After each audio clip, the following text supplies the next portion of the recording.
বিএনপির ভারপ্রাপ্ত চেয়ারম্যান জনাব তারেক রহমান গত 17 বছর বাংলাদেশে আসতে পারে নাই। এই ত্যাগের কোনো মূল্য নাই। আমার সামনে বসা ভাই বোনেরা এবং আমার পাশে বসা আমার সহকর্মী বৃন্দ, আমাদের প্রত্যেকের নামে গড়ে মিনিমাম 50টা থেকে 60টা মামলা আছে, নাই? এরপরে তো টুকু ভাই থেকে শুরু করে যারা সাংগঠনিক বড় বড় পদে ছিল, এক একজনের বিরুদ্ধে 200, 300, 400, তারা নিজেরাও জানে না তাদের বিরুদ্ধে কয়টা মামলা।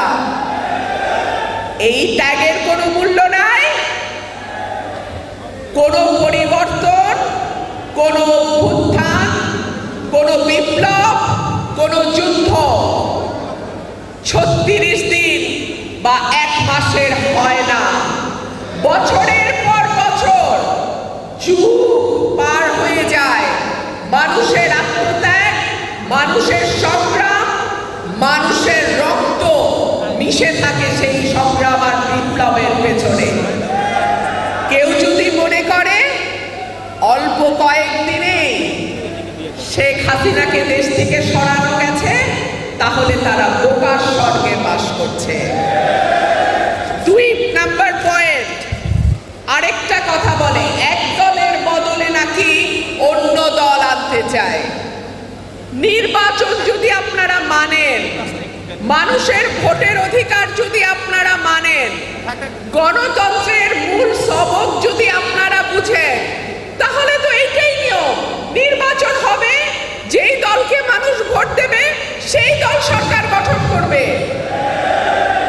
এক দলের বদলে আরেকটা দলই তো আসবে।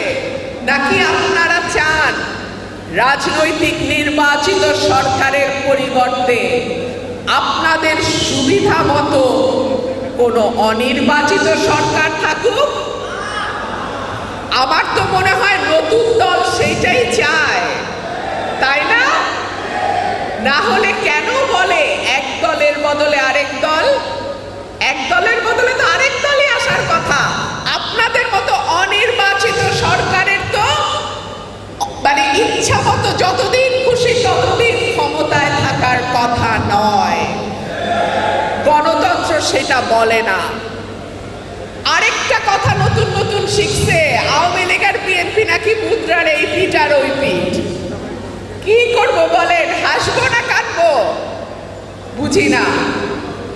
বিএনপি সেই রাজনৈতিক দল যখন আওয়ামী লীগ বাংলাদেশের মানুষকে বিপদের মুখে ঠেলে দিয়ে 71 সালে পালায়ে গেছিল, তখন বিএনপির প্রতিষ্ঠাতা শহীদ প্রেসিডেন্ট জিয়াউর রহমান বলেছিল উই রিভল্ট। তিনি স্বাধীনতার ঘোষণা দিয়ে মাঠে ময়দানে যুদ্ধ করে সেক্টর কমান্ডার হয়ে বীরুত্তম খেতাব পেয়ে বাংলাদেশকে স্বাধীন করেছেন। আর আওয়ামী লীগ বর্ডার পার হয়ে নিরাপদে চলে গেছে।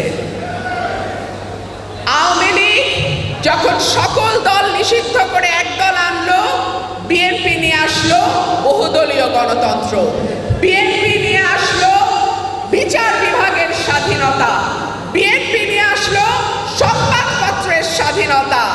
আওয়ামী লীগ যখন ভারতের সঙ্গে আঘাত করে 14, 18, 24-এ ক্ষমতা দখল করলো, বিএনপি তখন আপোষহীনভাবে জনগণের পাশে থেকে নির্বাচন প্রত্যাখ্যান করেছে।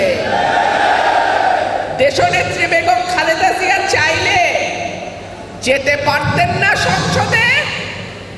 100 বার যেতে পারতেন, কিন্তু উনি যান নাই। মানুষ যেদিকে থাকে বিএনপিও সেদিকে থাকে। সেজন্যই দেশনেত্রী বেগম খালেদা জিয়া বলেছিলেন, যখন বাংলাদেশ ভালো থাকে তখন আমি ভালো থাকি, আর যখন বাংলাদেশ খারাপ থাকে তখন আমি খারাপ থাকি। বিএনপি এই দেশের মাটি ও মানুষের দল। এত নির্যাতন, এত অত্যাচার, দেশনেত্রী বেগম খালেদা জিয়া আপনাদেরকে ছেড়ে এক মুহূর্তের জন্য কোথাও যান নাই। আর পয়লা সূচকেই তার সকল নেতা কর্মীকে বাংলাদেশে ফালায় নিরাপদে চলে গেছে। এইখানেই বিএনপির সঙ্গে আওয়ামী লীগের পার্থক্য।